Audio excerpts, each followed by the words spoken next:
For a video that's supposed to be about Scorpia, I'm actually going to be spending a decent amount of time talking about Catra as well, because Catra is essentially the main antagonist of She-Ra. Even though some may say it's Hordak, I disagree. Catra, she led the invasion of Bright Moon in the season 1 finale. There's a couple encounters in season 2, but season 2 is pretty episodic and expands on characters that aren't Catra and Adora. But in season 3, Catra nearly succeeded in blowing up their universe because of how much she hated Adora. This is a moment that was being built up to since season 2, so it's pretty important. Otherwise, the writers wouldn't have focused on it. And then in season 4, Catra used Double Trouble as a spy to help sow distrust and destroy the Princess Alliance from the inside out.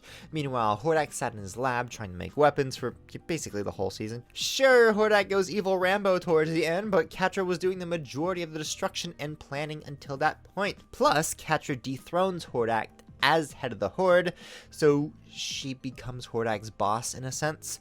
Her actions led to the global takeover of Etheria, something that Hordak and Shadow Weaver were unable to do. In season 5, Catra was about to team up with Horde Prime until Prime revealed that he had no use for her, so Catra was forced to join up with the Princess Alliance to fight for survival. This is where Catra was dethroned as the main villain and replaced with Horde Prime. This was so Catra could have her redemption arc and end season 5 with a happily ever after for our two favorite lesbians. But all things considered, Catra was the biggest recurring threat across all seasons and episodes. The show certainly begins with Hordak and Shadow Weaver as the main antagonists, but with help from Entrapta and Scorpia, Catra overthrew Shadow Weaver and became the leader of the Horde. Even though she was not exactly the leader in title, even when she genuinely became the shot caller. Until then, Hordak basically went along with whatever Catra chose to do with the troops, aside from like a few demands here and there. We know from Scorpia that being an evil person is not a prerequisite for being an antagonist. In fact, Scorpia is potentially the kindest and most understanding character in the entire show, aside from maybe Bo, but we'll get into that later. Unfortunately, Scorpia is so nice that she becomes a doormat.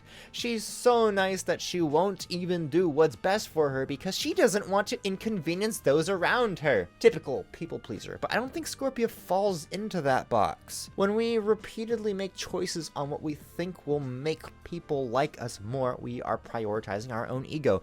Our feelings of worthiness make us feel good instead of being true to ourselves. I feel this has a lot of accuracy when describing Adora, which I go into a little bit more detail about in the Entrapta video and the Adora video. If you're curious, subscribe to see those. Meanwhile, Scorpia demonstrates a lot of people-pleasing traits, but I don't think this works because Scorpia doesn't derive self-confidence from the approval of others. She only cares about Catra's approval. This is where the issues begin and why Scorpia helped make Catra the nastiest version of Catra that she could be through unconventional means. Scorpia, head over heels for Catra, allowed Catra to speak and act towards her as she pleased.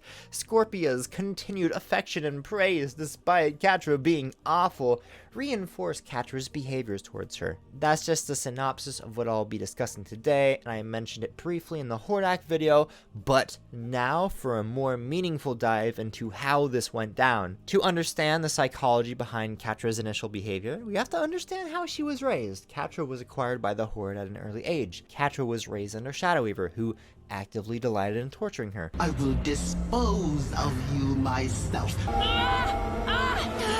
Stop it! Back to the age-old adage of the abuser justifies their abuse by claiming they're doing it with the victim's best interest at heart. I just wanted to prepare you for the world. I wanted you to be strong.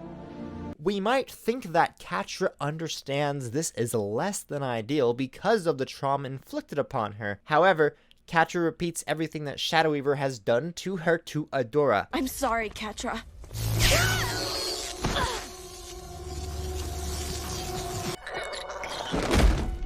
So, what'll it be? You were there!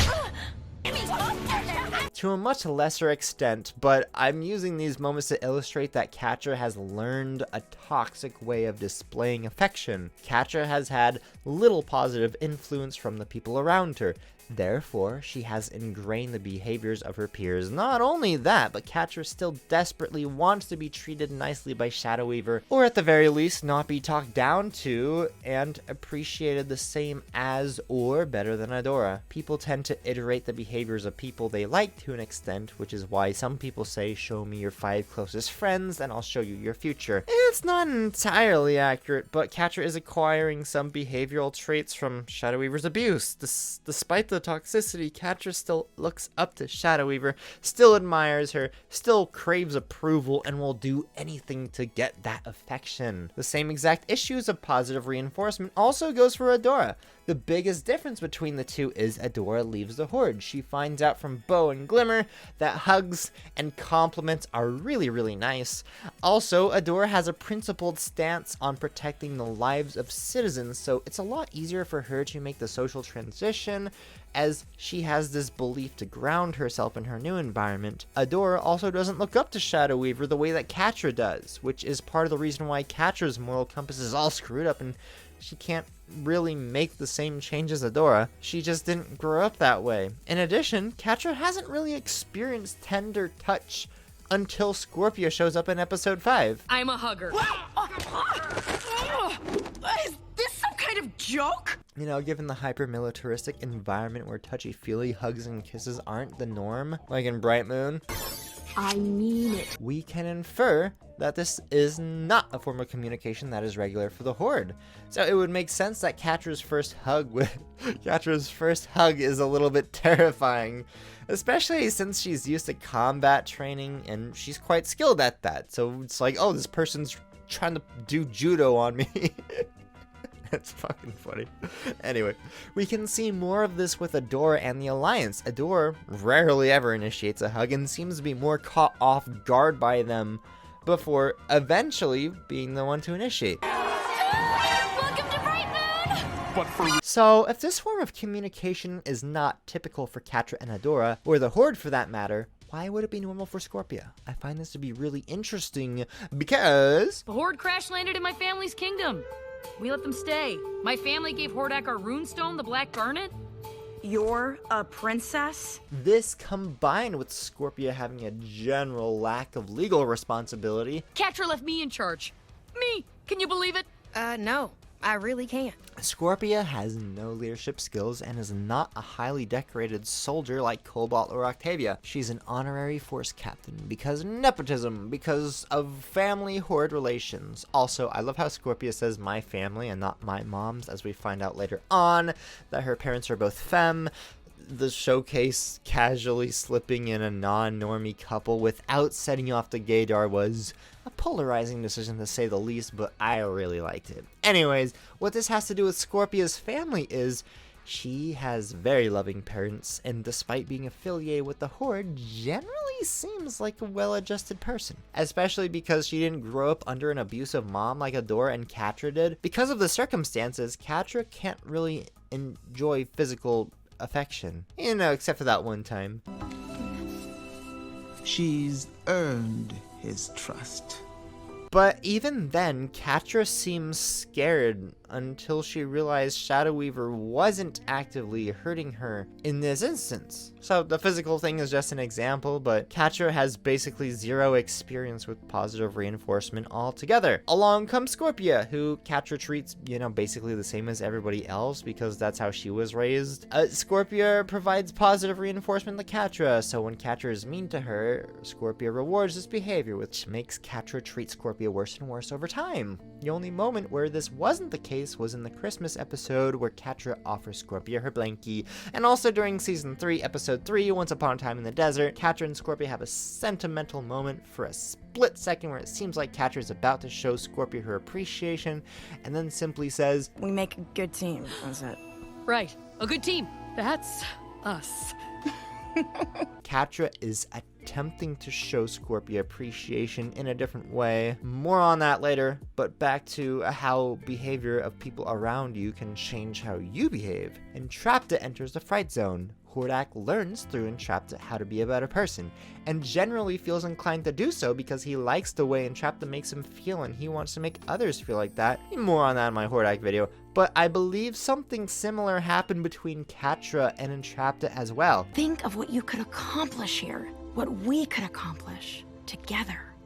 During the interrogation, Catra learns that Entrapta responds much better to positive reinforcement than threats. This is new. Catra doesn't really know what the fuck to do with positive reinforcement. What the hell is this? But she adapts. She puts on an act and pretends to be a good person in order to manipulate Entrapta into a friendship of sorts so that she can use Entrapta's supermind to benefit herself. Through spending time with Entrapta, Catra learns to be nicer. Even though it's an act, Catra is simply forced to behave this way in order to get what she wants from Entrapta. It's kind of messed up, but just having to interact with Entrapta is teaching Catra a more positive behavior, and as a result, turning Catra into a more well-rounded person who doesn't consider threats and scratches as the go-to option. We see this reflected when Catra and Scorpia are hanging out in the desert. Catra is attempting to use the same positive reinforcement that she used on Entrapta on Scorpia, hoping that she'll bond more with Scorpia, just like it helped her bond with Entrapta. This is my favorite episode because we see Catra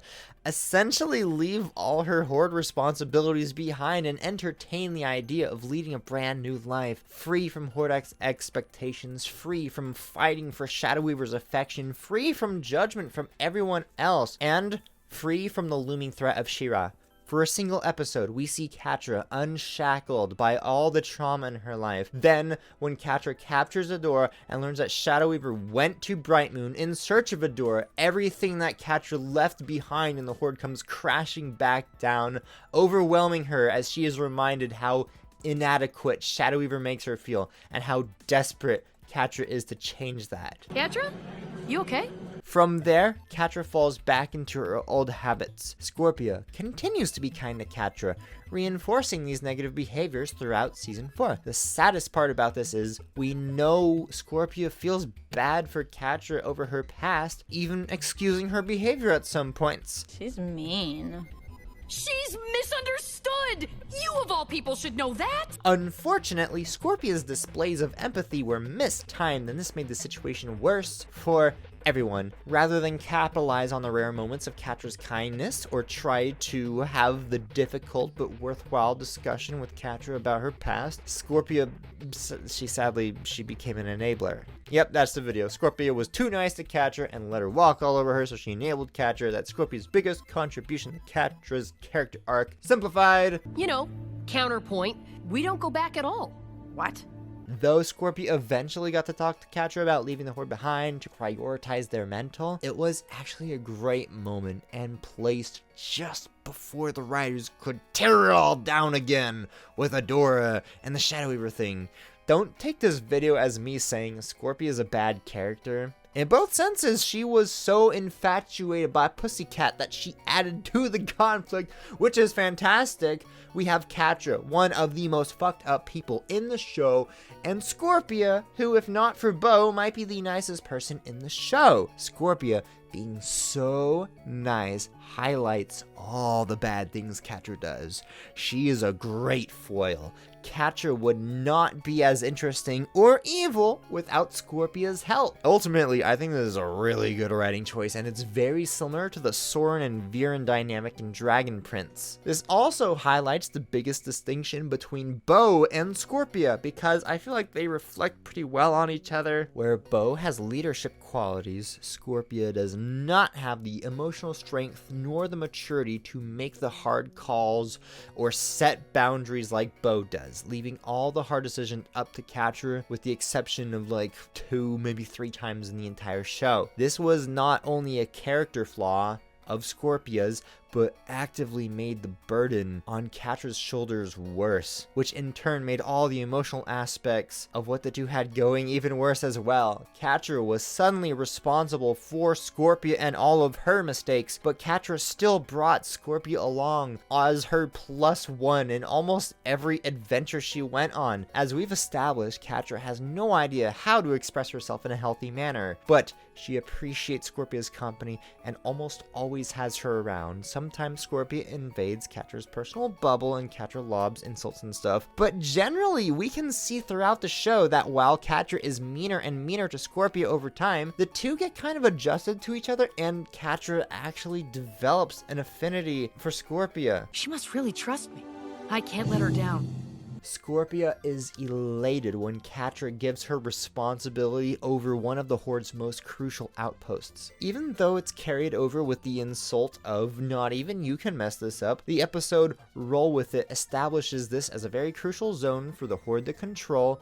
That's why all the princesses are gathered around there, and it's also a pivotal moment for Catra and Scorpia's relationship. Catra is risking a lot, giving her bestie this opportunity. This is a really weird way to show affection, but Catra cares a lot about her status in the Horde and understands that Scorpia wants a little bit more effort from Catra. So Catra gives Scorpia this moment. Consider it something like Catra throwing Scorpia a bone, trying to make it not seem like it's that big of a deal, because Catra doesn't have the emotional capacity to confront these feelings yet. Plain and simple, Catra is just a tsundere. She just has the backstory and mom to validate being mean, so a lot of people take it as genuine when Catra's behavior is simply a product of environment and designed to protect her soft guts. That sounds wrong.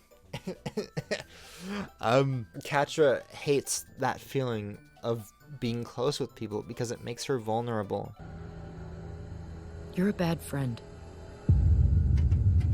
Up until this point, all was good in the hood. Catra was being herself, Scorpia was being nice to her, Catra expressed her disappointment when Scorpia fails, but to Catra, they're friends. Plus, Catra's just being her normal self, or at least behaving in a way that Scorpia has reputedly shown she's okay with and even encouraged. When Scorpia drops this nuke on Catra, she doesn't see it coming. There was never anything to indicate the relationship was going down a rocky road.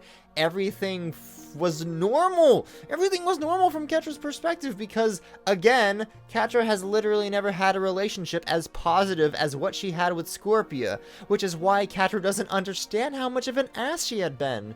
Initially, Catra thinks it's just Scorpia being her hyper-expressive self, but when she finds that Scorpia has actually disappeared, this results in Catra having a mental breakdown as she's faced with reality. This isn't really fair because, as we've established, Catra doesn't know what she did wrong. We can see evidence of this up to season 5. A town that hates princesses? Should I buy property here? Is what I would have said before I joined you. Go team. Catra is learning the social contract and how to speak and interact with people in an acceptable manner. I'm sorry, I got angry. It's something I'm working on. Scorpia never setting boundaries with Catra made their relationship worse. Scorpia reinforcing Catra's bad behavior enabled her and caused one of the most emotional scenes in the whole show. So while it's not Scorpia's fault that Catra became as bad as she did, Scorpia did a hell of a lot to help get Catra there. And the worst part about this is it was all on accident. Scorpia was dealing with a lot of her own insecurities and afraid to ask these tough questions, simultaneous to trying to be the best friend she believes she could be in the way that she thought she was supposed to be. I was honestly expecting the script to only be 2 or 3 pages, but I'm on 3,200 words, so I hope you enjoy this extra long video about Scorpia and let me know who you want me to talk about next. Also, if you wouldn't mind subscribing, I'd love to have you on board. Anyways, have a lovely day, and I'll see you in the next one. Peace.